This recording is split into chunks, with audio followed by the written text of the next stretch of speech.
صحابہ کرام نبی پاک علیہ الصلوۃ والسلام سے محبت کیسے کرتے تھے کہ گفتگو کا آغاز کرنے سے پہلے کیا عرض کرتے؟ فدا کا امی و ابی یا رسول اللہ، ہمارے ماں باپ آپ پر قربان۔ تو آپ بھی اب زندگی کا ایک اصول بنائیں انشاءاللہ، اللہ مجھے اور آپ کو بار بار مدینہ طیبہ کی حاضری نصیب فرمائے، تو وہاں جا کر ہم نے اس طرح بات کرنی ہے نبی پاک سے کہ فدا کا امی و ابی یا رسول اللہ، یا رسول اللہ ہمارے ماں باپ آپ پر قربان، تاکہ صحابہ کی جو ہے وہ نقل ہو جائے، ان کا انداز اختیار کریں۔ گفتگو کا آغاز ہی کتنے ادب سے ہوتا ہے، اور پھر اس کے بعد کیا ہوا کہ پیارے آقا کے چہرے انور پر خوشی کے آثار ہیں۔ تو صحابہ کرام کا ایک اور بڑا کمال کا انداز تھا، when ever they so some thing in usual, جب بھی نبی پاک کی بارگاہ میں کوئی غیر معمولی چیز دیکھتے تھے نا تو فوراً سوال کرتے تھے، حضور آپ کے چہرے پر آج خوشی کے آثار کیوں ہیں؟ کتنا پیارا انداز ہے، تاکہ جواب مل جائے، اور اس سے ان کو بھی اور ان کے بعد ہمیں بھی سیکھنے کو مل گیا۔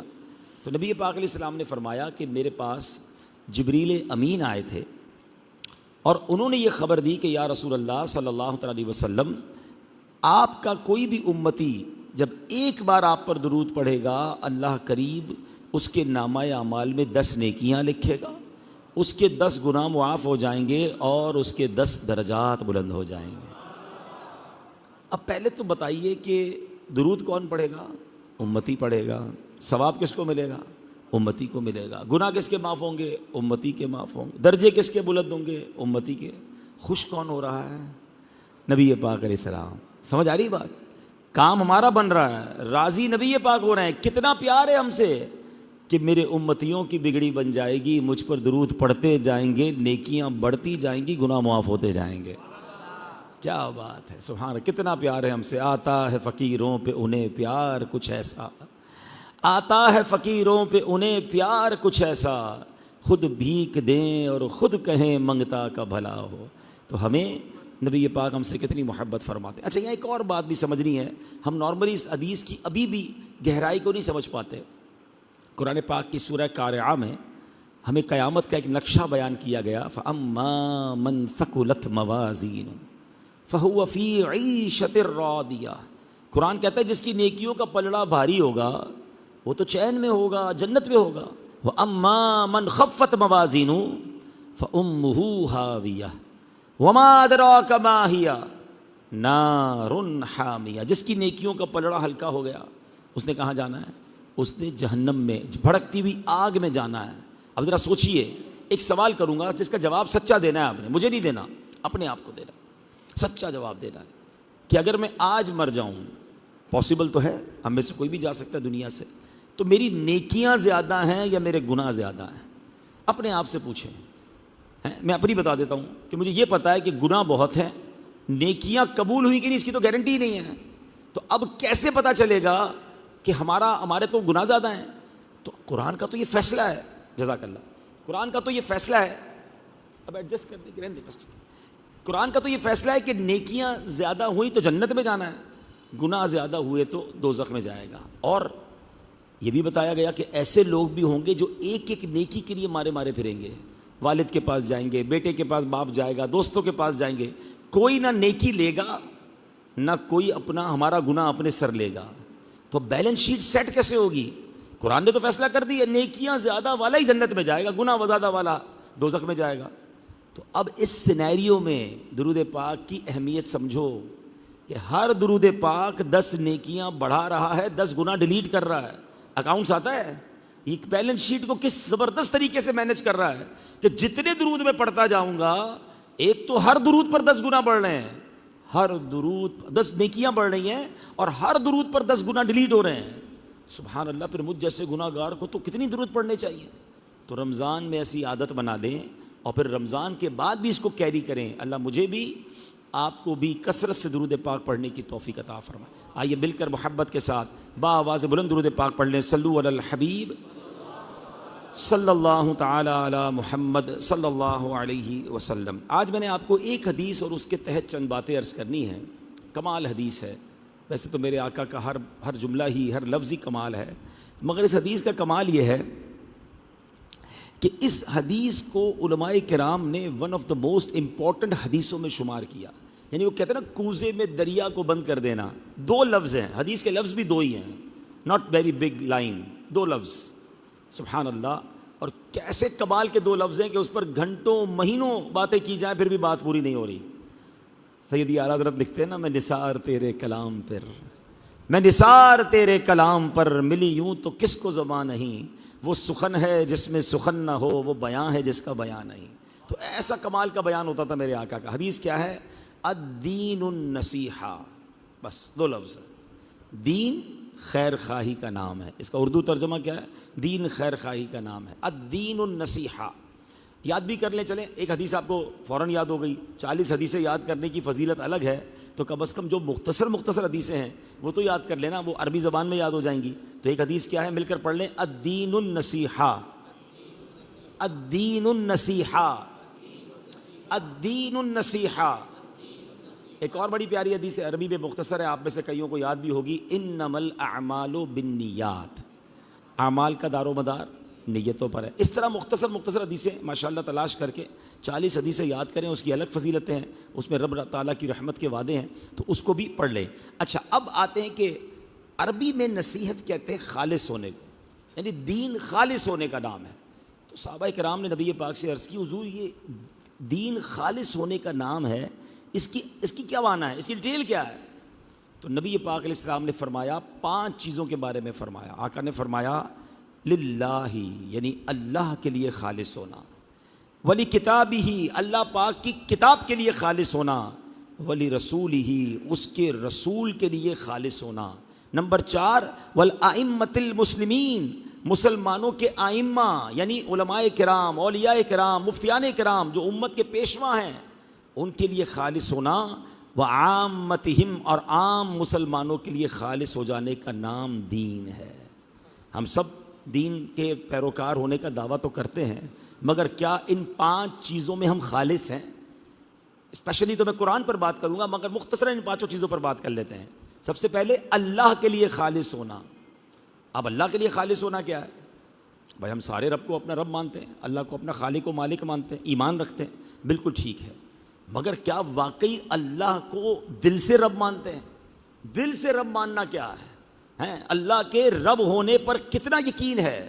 اگر ایسا ہے تو پھر تو اللہ کے ہر فیصلے پر یقین ہونا چاہیے، اللہ کے ہر فیصلے پر اطمینان ہونا چاہیے، اللہ کی طرف سے آنے والی ہر خوشی پر بھی لبیک اور ہر آزمائش پر بھی لبیک ہونا چاہیے. پھر رب مانا نا.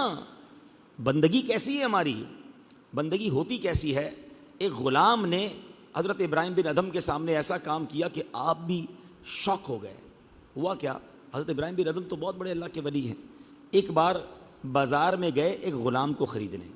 اچھا اس زمانے میں غلاموں کی خرید و فروخت ہوتی تھی.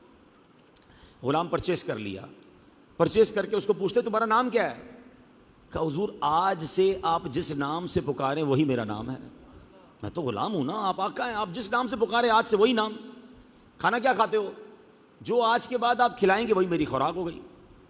کوئی خواہش ہے تمہاری؟ حضور جو آپ کی خواہش ہے وہ میری خواہش ہے.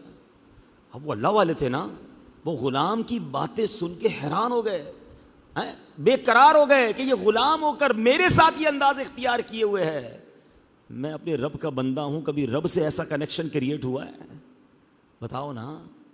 کیا بات سمجھ آ رہی کچھ؟ غلام آقا سے کہہ رہا ہے میرا کوئی نام نہیں، جو نام آپ نے دیا وہ میرا نام، جو کھلائے وہ کھانا، جو آپ کی خواہش وہ میری خواہش. اللہ کی بارگاہ میں ہمارا انداز کیا ہے؟ اے اللہ یہ چاہیے، یہ نہیں چاہیے، یہ ختم کر دے، یہ دے دے.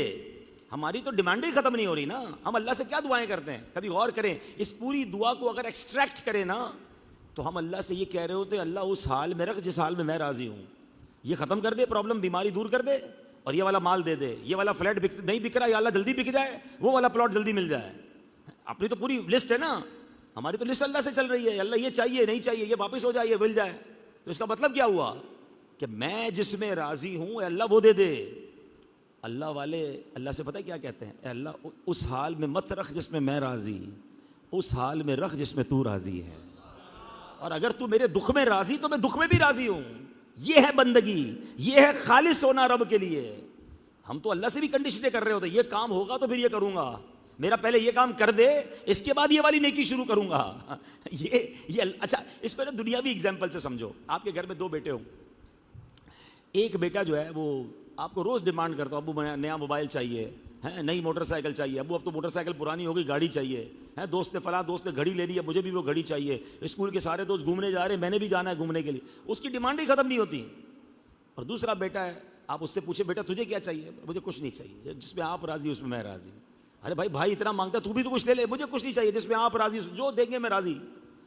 دونوں میں سے کس بیٹے پر پیار آئے گا؟ دوسرے والے پر آئے گا نا، کہ یار یہ ہر بات میں کچھ ڈیمانڈ ہی نہیں ہے، جو میں کہتا ہوں اس پہ راضی، بس آپ راضی رہیں ابو اور مجھے کچھ نہیں چاہیے، آپ مجھ سے خوش رہیں. اچھا مجھے بتائیں، اب باپ جس بیٹے کی ڈیمانڈ ہی ڈیمانڈ ہے اس کو زیادہ دے گا یا زیادہ پیار کرے گا، یا جو بیٹا کہتا ہے کچھ نہیں چاہیے جس میں آپ راضی؟ والد زیادہ پیار کرے گا نا اس سے. یہی بات سمجھ جاؤ بلا تمثیل. اللہ کا کوئی بیٹا نہیں، لم یلد ولم یولد، اس کی کوئی اولاد نہیں، ہم بندے اس کے، مگر ایک بندہ ہے صبح و شام ڈیمانڈ ہی کیے جا رہا ہے، یہ بھی دے دے یہ دے دے، یا اللہ ابھی تک نہیں بکا، یا اللہ ابھی تک نہیں ملا، یا اللہ ابھی تک نہیں گیا، یا اللہ ابھی تک نہیں آیا. کمپلین چل رہی ہے اللہ سے. اور ایک بندہ کہہ رہا ہے یا اللہ بس تو راضی ہو جا، تو جس حال میں رکھے میں اس میں راضی، میری کوئی تمنا نہیں، میں بندہ میں غلام، میری اوقات کیا. بتاؤ نا پھر رب کس کو زیادہ نوازے گا؟ ایک بار یہ کر کے دیکھو، میں صحیح بتا رہا ہوں، اٹس ناٹ دیٹ ایزی. یہ بڑی اونچے درجے کی بات ہے کہ اللہ سے وہ حال مانگو جس میں رب راضی. تو کیا رب برے حال میں رکھے گا؟ حضرت ابراہیم علیہ السلام کے ساتھ کیا ہوا تھا؟ حضرت ابراہیم کا واقعہ نا ایکچولی اس پورے واقعے کا سمجھ لے پریکٹیکل ہے. جب آپ کو آگ میں ڈالا جا رہا تھا نا تو فرشتے آئے تھے، ہوا کا فرشتہ آیا، حضرت آرڈر کریں ابھی آگ بجھا دیتا ہوں، ہوا چلاؤں گا آگ بجھ جائے گی. آرڈر کرے بارش کا فرشتہ آیا، ابھی بارش برسا کے آگ بجھا دیتا ہوں. آپ نے کہا مجھے تمہاری کوئی مدد کی ضرورت نہیں ہے، میرا رب کارساز ہے میرا. اب بالکل ایگزیکٹلی آگ میں ڈالنے کا وقت آ گیا. تو جب آگ میں ڈالنے کا وقت آیا نا تو جبریل امین آئے، کہتے ہیں اب تو اللہ سے کہہ دیں، ہم سے تو نہیں کہہ رہے آپ، ہم کسی فرشتے سے آپ ہیلپ نہیں مانگ رہے، آپ کہہ رہے ہیں اللہ کارساز ہے، اللہ سے تو کہیں نا، اتنی بڑی آگ ہے. کیا جواب تھا حضرت ابراہیم کا؟ اللہ دیکھ رہا ہے نا، اگر اس نے بچانا ہوگا تو بچا لے گا، اور اس کی رضا یہ ہے کہ میں جل جاؤں تو میں جلنے کے لیے تیار ہوں. کیا ہوا رزلٹ میں؟ کیا ہوا؟ اللہ نے جلنے دیا. اللہ نے ڈائریکٹ آگ کو حکم فرمایا، یا نار کونی برداً وسلاماً علی ابراہیم، اے آگ ابراہیم علیہ السلام پر ٹھنڈی ہو جا، سلامتی والی ہو جا. جن رسیوں سے حضرت ابراہیم کو باندھا گیا تھا نا وہ رسیاں جل گئیں، آپ کا بال بھی بیکا نہیں ہوا. اللہ سے کیا کہا تھا؟ جس حال میں تو رکھے. اللہ ایسا خالص ہونا نصیب فرمائے. ہاں 5 چیزیں ہیں نا کہ دین خالص ہونے کا نام ہے. نمبر 1 اللہ سے خالص. اللہ سے ہی بدزن گھوم رہے ہیں لوگ، نہیں یار ہمارا تو مسئلہ ہی نہیں حل ہوتا، ہماری تو دعائی قبول، اللہ سے ہی ناراض چل رہے ہیں. یار رب سے بدزن ہو جاؤ گے، رب سے ہی تمہارا رابطہ صحیح نہیں ہوگا تو آگے کیا ہوگا؟ اللہ سے حسن ظن رکھے. اللہ خود فرماتا ہے حدیث قدسی میں اپنے بندوں کے ساتھ ویسا ہوں جیسا مجھ سے گمان رکھتے ہیں. جو اچھا گمان رکھتے ہیں نا، اللہ کریم میرا سب بھلا ہو جائے گا، وہ کریم مجھے معاف کر دے گا، وہ کریم میری مشکل آسان وہ بالکل کر دے گا. اب اس کے بھی پیچھے ایک جملہ سن لو. کچھ عرصہ پہلے ہی، سچی بات ہے میں نے بھی پہلی بار لرن کیا یہ جملہ، کچھ عرصہ پہلے ہی سیکھنے کو ملا. کچھ لوگ کیا کہتے ہیں ہمارے یہاں، یار کمیٹی ڈال لو، پیسے جمع کر لو، برے وقت میں کام آئیں گے. بزرگ نے کہا اس کا مطلب تم برے وقت کا انتظار کر رہے ہو، تمہارا برا وقت ضرور آئے گا. اللہ سے امید کیا رکھی ہے کہ برا وقت آئے گا اس میں یہ پیسے کام آئیں گے. یہ کہنا ہی چھوڑ دو، بلکہ یہ کہو اگر پیسے جمع بھی کرنے ہیں نا تو اس نیت سے جمع کرو کہ انشاءاللہ اچھے وقتوں میں کام آئیں گے. ان پیسوں سے مدینے جاؤں گا، حج پر جاؤں گا، غریبوں کی مدد کروں گا، مسجد بناؤں گا، اللہ دے گا تو. اچھا کیوں نہیں سوچتے؟ برا آئے گا تو بس اس کے لیے کروں گا. نہیں، اللہ سے ہمیشہ اچھا ہی گمان رکھنا ہے. پھر دیکھیں وہ رب کریم کیسے کرم کے دروازے کھولتا ہے. اب اس ایک موضوع پر باتیں تو بہت ہو سکتی ہیں کہ اللہ سے خالص ہونا کیا ہے، مگر اب دوسری بات ہے ولی کتاب ہی، قرآن سے خالص ہونا. انشاءاللہ اس کو میں تھوڑا آخر میں لیتا ہوں. اب تیسرے نمبر پر اللہ کے نبی سے خالص ہونا. اب نبی پاک سے ہمارا رشتہ کتنا خالص ہے اپنے آپ کو چیک کر لیں. اور حالانکہ نبی پاک سے محبت، آپ سے پیار ہونا یہ تو ہمارے ایمان کی جان ہے. خود نبی پاک نے فرمایا نا، لا یؤمن احدکم حتی اکون احب الیہ من والدہ وولدہ والناس اجمعین. تم میں سے کوئی اس وقت تک کامل مومن نہیں ہو سکتا جب تک میں اس کے نزدیک اس کی آل سے، یعنی بچوں سے، والد سے، گھر والوں سے، سب سے زیادہ اس کو مجھ سے محبت نہ ہو جائے. تو خالص ایسا ہونا ہے کہ سارے جہان سے ہٹ کر نبی پاک سے پیار کرنا ہے سب سے زیادہ. کیا ہم ایسا کر رہے ہیں؟ زبان سے تو کر رہے ہیں، نعرے بھی لگا رہے ہیں، ہمیں کہتے ہیں ہم سچے عاشق رسول ہیں. پریکٹیکلی کتنے خالص ہیں؟